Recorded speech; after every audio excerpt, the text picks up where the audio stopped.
MAUD, just first of all, World Cup final week, just how excited are you to get out there?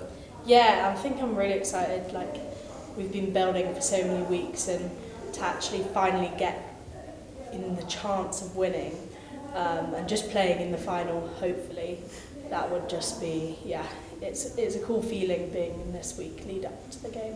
And kind of just touching on Canada, obviously it was brutal, it looked like. I think everybody in the crowd was quite nervous. Just what was it kind of like on the pitch? Yeah, well, when I was on the bench, I was honestly, I've never been so nervous for a game. Like, I don't think I've really been in a game that has that much importance. Like, I've been in semi-final of the Prem games, but it's not quite as high pressured. And then just when I got onto the pitch, it was just like defend for your life sort of thing.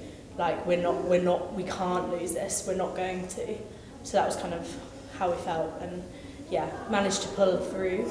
But it was a very tough game. Yeah. Were you on the bench for Abby's try, the second one? Yeah, I was. What was kind of feeling through there when Zoe Harrison threw that pass in the in-goal area? Well, to be fair, we were all the way up the other end, so I didn't really see too much of it. We were kind of warming up at that stage, and Ethan, our S&C, was like, "Stay on track, girls, keep warming up." And we were like, "No, this is like going to be the best try ever." And yeah, I could just see Claude throwing that pass, and we literally just like, I didn't really know if we were allowed to go and hug Abby, but once she scored, we all just flew in and we were so excited. And there's some great pictures that have us all just celebrating because we were just like overwhelmed with how good that was. Yeah, there's a picture from, I think, taken from the crowd, and you can see Sadia up in the air. Just how special is it to have moments like that just captured? Yeah, it is. Like, it's just cool to look back on, and like most people wouldn't look at the wider picture and see that. Yes, us as finishers were so excited, and yeah, we're all such a big team, and like we all play a little part of it, and yeah. Off time, you've been out of camp. I think was it 24 hours nearly after the weekend. Just tell us about what you did in that off time. Just how important that off time is. Yeah, so I met up with some of my friends. My friend Lizzie Golden, who you might know from the Prem. She lives here, so I stayed at her house with a few of the other girls and just literally chilled. And then went to Wahiki, which was really nice. So yeah, it was like chilled, but a bit of chill time and then a bit of fun as well. So that was nice. And how important is it to kind of find that balance of on pitch and off pitch? Obviously, I think Mids does a very good job, and he tells us how important it is. Just how important is it to you? I think the balance has been pretty perfect, to be honest. Like, we've been able to do stuff, at least 1 or 2 things a week, like going to see waterfalls or going and chilling out with our family, that sort of thing. But I think it's like that set time we can be off the hotel and can chill. But when we're in camp and when we're training, and I think that's the right balance that we've had this World Cup. And obviously it's a World Cup final on Saturday. I just want to talk to you about kind of 2014 and 2017, the 2 previous World Cup finals England were in. Starting with 2014, just do you have any memories of that final or any memories of watching that final? I have to be truthful. I didn't even watch any rugby, let alone women's rugby, until maybe 2019, 2018. So I don't really have any memories of any World Cups. I've obviously watched the games back, and like it's just incredible how much emotion goes into such a big game. But yeah, I was like, I didn't really have any ambition of playing for England. I didn't really know it was a thing. I just loved playing rugby, and I think that's what has got me here, because I just am in love with the sport and I love the friendships I make through it. So yeah.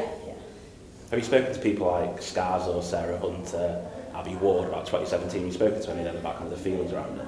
I haven't spoken directly, but I've like watched the documentary and stuff like that, and like Abby said, she just can't really look back at something along the lines of it's just so hard to think even of that game, and she never wants to feel like that again.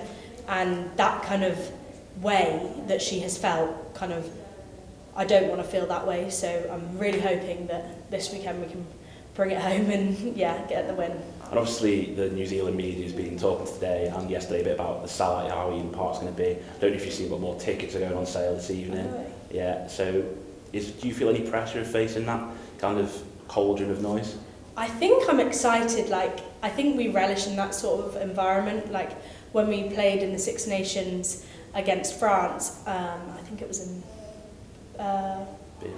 Biarritz, it was like there was maybe just a handful of England fans, which are all of our friends and family, and the rest were France, and we would literally go and warm up and they'd be booing us, and it was kind of like not laughable, but it makes you want to win even more because you would be upsetting the crowd.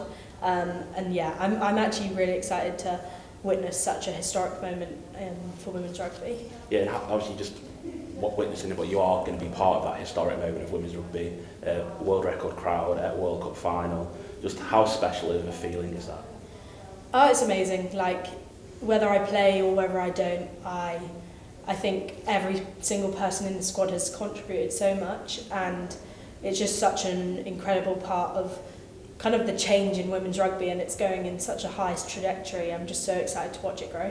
And obviously facing the haka, I think it's been quite special. A couple of them hackers at this tournament. Don't know if you saw the first one on opening day with the jet flying over, just the noise surrounding. I think it gave even the English press goosebumps. Just so, how are you going to feel when facing that haka in a World Cup final potentially? My first cap was against New Zealand, and it was just such a special moment. Like, it kind of fuels you watching the haka, and it is such an important part of their culture, and like that's so important for the game. And on Saturday when we do watch the haka, I think it will be even more special because it just will show how close knit and like how together us as a team are. And what do you kind of do when you watch a haka? Do you focus on one player, or is it kind of just scanning it? It was quite a while ago. It was about a year ago, Yeah. I think. I think it was the second one was a year ago today. Oh, really? Yeah. I can't really. We did 2 different things each time, and we haven't actually discussed what we're going to do this week. But I'm sure we'll do something. I think I just take in the moment. I don't really look at one particular player. I just try and take it all in. Yeah, kind of make it exciting, as opposed to feeling threatened by it. And I think a lot of the New Zealand media this week is kind of trying to pile the pressure on England. Is that something that the squad has felt, or is it just completely switched off from the outside world? I don't think we felt the pressure, but we put a lot of pressure on ourselves. We want to be the best team. Like, we have that. We are number 1 in the world, and we do put so much pressure on ourselves. And I think it's hard because we do put that pressure on ourselves, but really we just focus on ourselves, and that's what our game plan is. Focus on us. It doesn't matter whatever the opponents will throw at us. Just focusing on us. And I don't want to mention the unbeaten run, but 30 in a row now. Is that kind of something that's put behind as a squad, and it's all about winning the World Cup? Yeah, we do occasionally mention it, but it's definitely not a big thing, which is crazy when how many games we have gone unbeaten, and so many people in this squad have not lost. And we definitely don't want that to be on Saturday. We definitely want that 31 game, and the World Cup obviously is in everyone's minds, and that is our main aim, and that has been for the whole of this tournament. Obviously you mentioned the support of the crowd in France. Just there was a massive group of English supporters in front of where the press box was on Saturday. Just how special is it having all those family members, friends, not just your own family, but your mates' family and everyone over here? Yeah, it's so special. Like, everyone's family has kind of adopted everyone as their own, and it's so nice being able to speak to people, seeing them around Auckland, and when you're actually playing and you can hear people supporting for England, it's like it makes you do that extra, like have that extra strength in you to continue. Obviously we're not the biggest fans in the crowd usually, and then normally booing at us or not cheering for us, so it's so nice to hear a few England supporters especially. Can you hear them during the anthem during God Save the King? Definitely, and on Saturday we could see them all, and my dad was literally like waving, and I was like, Dad, please stop, and I was literally cracking up. But yeah, it is special having families in front here. Do you think the emotions of singing a national anthem in a World Cup final might bubble over, a couple of tears coming out on Saturday? Oh, I don't know. I haven't ever really felt that emotional. I just take it all in and just enjoy the moment, sort of thing. You never know when it happens. It could definitely get emotional, but I don't think. And just quickly talk to us about how you kind of got here, your kind of rugby journey, and think, did you ever think you would have get to this point of the World Cup final? You mentioned before you didn't think you'd play for England, but do you also want to talk about a little bit about your journey to getting there? Yeah, so I was capped, like I said, a year ago, and I was definitely not, I was more focused on the next World Cup and getting into the England squad in the next cycle. But there were a few injuries in that Six Nations, and I kind of got into the squad. I didn't play, but it meant that I had that experience, and then I got capped, and I feel like I've been quite a part of the squad this time.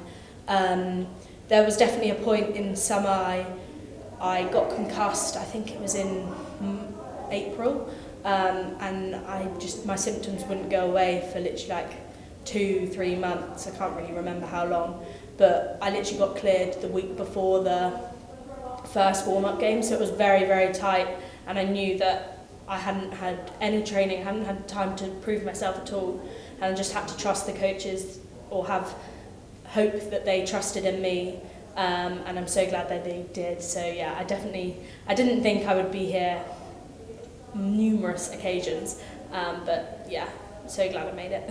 And obviously you've kind of played both sides of the scrum at this World Cup, and some of them quite last-minute switches as well. So just first of all, when have you found out for those last-minute switches when that's happening, and just how do you find the balance of loose head and tight head?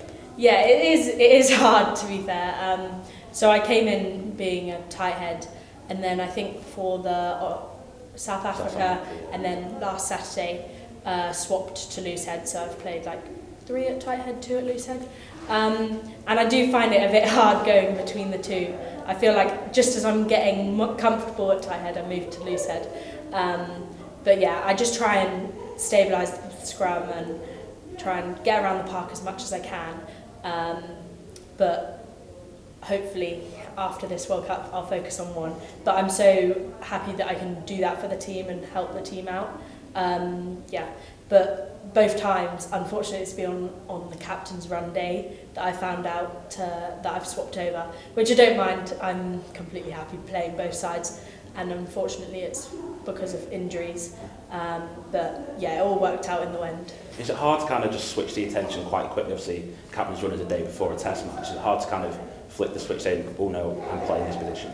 Yeah, I think because I'm used to it quite a lot, like in Wasps games, I'd go from tight head to loose head in the same game. It is quite hard to think what I need to do because you're literally doing 2 completely opposite things.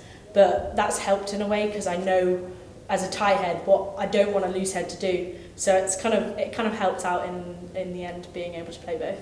And having kind of a solid second row has kind of been quite similar to Zoe and Abby pretty much through the tournament. Just how important is having those 2 really experienced internationals behind you? Yeah, I always say, like, if I can't feel a second row, they're doing the job. Because obviously I can feel them, but they're not doing anything wrong. And just having their trust, and they know exactly what I want in my grip and stuff like that. It's so helpful to have some people with the best experience, and then obviously in the line out there, they're incredible callers and jumpers, and love lifting them. Do you kind of model your rugby game on anyone in terms of the past women's game or the men's game at all?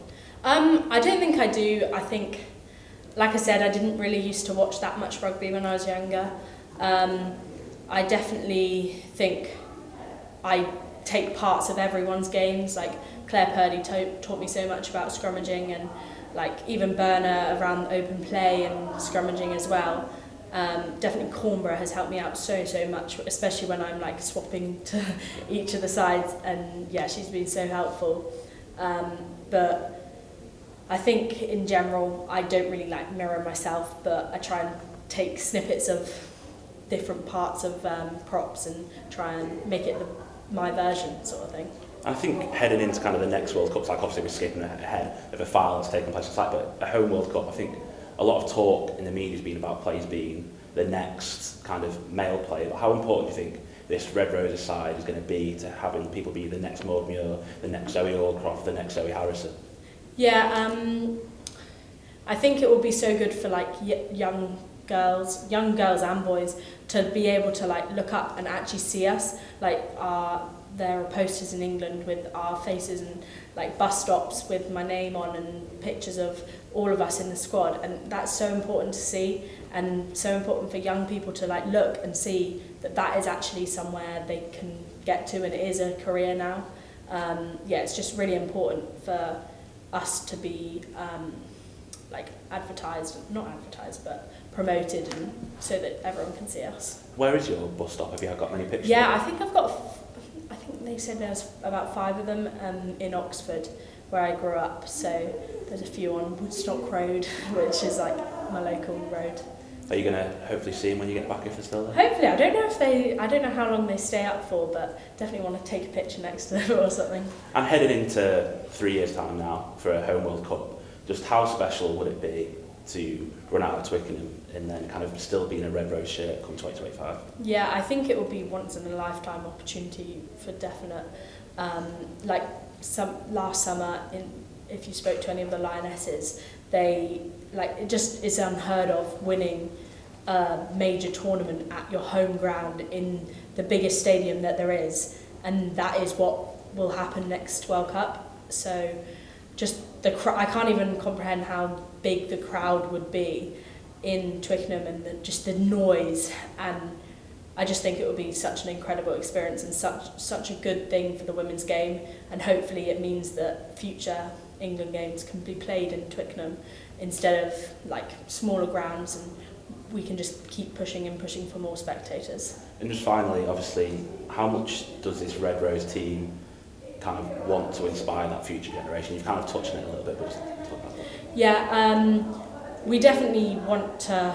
There are many things that we want to do. One of them obviously winning the World Cup, but I think every single one of us wants a younger person like ourselves when we were younger to be inspired and want to just pick up rugby, because at the end of the day that's why all of us in the squad and the wider squad and anyone who's ever played for England wants to do. They want to just play because they love rugby, they love the game, they love the team aspect of it, and I think you just want everyone to play it because we know how good the sport is and how much love you can get from the sport.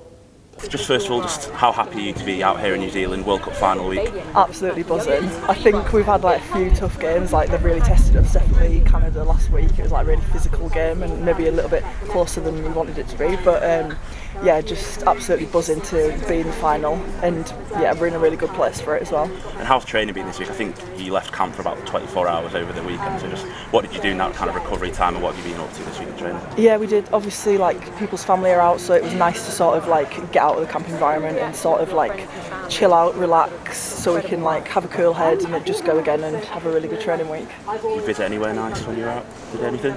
Not really, just went out for a meal, just had some family time. Yes, and obviously heading into a World Cup final this weekend, a massive occasion, a sold out Eden Park now. Just how special is that occasion going to be for England? Yeah, honestly, the atmosphere is going to be absolutely immense, and like for some girls, it's going to be the biggest occasion that they've ever played at. So I just think everyone's really excited going into it. What kind do you think is the biggest thing you've played in so far, like compared to Eden Park? Me personally. Yeah. Probably at Twickenham, that's probably the biggest thing I've played in so far. You think it's going to feel something a little bit different? Obviously Twickenham, English crowd, it definitely Park, is. 39,000 people against England with about 500 people for. Yeah, I feel like we're not going to focus on that though. We're just going to focus on ourselves, focus on our game and see what we can do. Obviously the second rows in this squad are all very different, from Abby, Zoe, yourself, Rosie, Moena. Just kind of what do you think your style of play is and what do you bring to this Red Roses team? So I'm more of like a big ball carrier, so like I bring like go forward into the game, and like I'm a powerful carrier and I try and get like front foot ball for the team. That's what I do. I think Mid's described before as a doer, not a talker on the pitch. Do you think that's something that's fair enough? Yeah, I think that's fair enough. Yeah. Do you think it's something that helps when you've got such loud voices like a Marley or an Abby Ward in that forward pack, so you can kind of be quieter and do everything the quiet way? Yeah, well, I like to listen to the people, sort of like Zoe Harrison, sort of telling us like where to get to, like what shape to get into and stuff like that. But yeah, I can be pretty loud as well if I want the ball. And kind of just off the pitch, how is enjoyable as a tournament been? Obviously, all the way on the other side of the world, plenty of opportunity to be social with the team. You've been away for nearly 6 weeks now. So how has that kind of off the field aspect been? Yeah, it's been good. It's obviously been like quite intense, like as you would expect, but it's absolutely flown in. Like I think we've been out 8 weeks or something, and I can't believe we're actually going home this weekend. So yeah, it's been good. And obviously New Zealand, they're defending champions. You're playing them in the home backyard. What do you think that's going to feel like for the Red Roses facing the world champions? I just think we're just going to have to focus on us and just do what we do best. Just not focus on anything external, just focus on our game and all the prep that we've done up to this point. And heading back to obviously 2017, 2014, the last two, and 2010 obviously. Yeah. The last three World Cup finals the Red Roses have been in. Do you have any memories of the last one against New Zealand and then the 2014 win? Me personally, this is my first World Cup, so no. Well, I mean, it's like watching it as a fan, or supporter. I can't even remember, sorry. Don't worry. And do you think having the people who've played in that past World Cup final, I think Abby Ward and Sarah Hunt have all spoken about how tough losing that World Cup final. Has there been any talk in camp this week about how that felt and how that's driven them forward? Not directly, but I think that gives them an extra edge wanting it even more this time. I feel like it gives them like a bit more dog about them, maybe in training, and yeah, I feel like we're fully confident going into it that we've got everything we need. And for yourself to get into this position, obviously you've had quite a few injuries, making the debut back in 2018, but then missing, 2017, 2017, and then missing out through a couple of series through injury, and you missed out on last autumn through injury, sorry. Yeah, I did. And then missing out. So how tough is this comeback to being in this World Cup being? It's been tough. I feel like, well, I obviously had surgery in January, so it's been like quite a quick turnaround to get me sort of ready for the pre-season, like heading into World Cup, but I think everything's sort of like slotted into place to get me to where I am now, so I am really happy with like all the work I've put in. It's definitely been worth it. Was there a chance, well, did you feel like there was any chance that you were going to get to when you had surgery back in January? I think there's a lot of people, such as Abby as well and Claudia, who've had such a difficult rise coming back from injury as well. Well, I just remember saying, like, is it possible? And the staff were like, yes, it is possible, but we're going to have to really go after it. And that's what we did. So that was just, there was no doubt in my mind. I was just trying to focus on, like, the next rehab session, the next session after that, and then just to get me to where I am now. And making your World Cup debut, obviously, in that first game at Eden Park, after such a comeback, was it any danger of the emotions kind of overriding, a couple of tears are coming out, or was it very level-headed? I felt pretty confident and level-headed going into that, yeah. It felt good. I was just wanting to sort of like enjoy the occasion rather than feel anything like that. And do you think Saturday at Eden Park in the World Cup final, do you think it'll be the same, or do you think it'll be a little bit more nerves? I think it'll be the same. We're going to be ready. Best of luck for the weekend, and hopefully you bring back that medal back to England. Thank you very much. Perfect.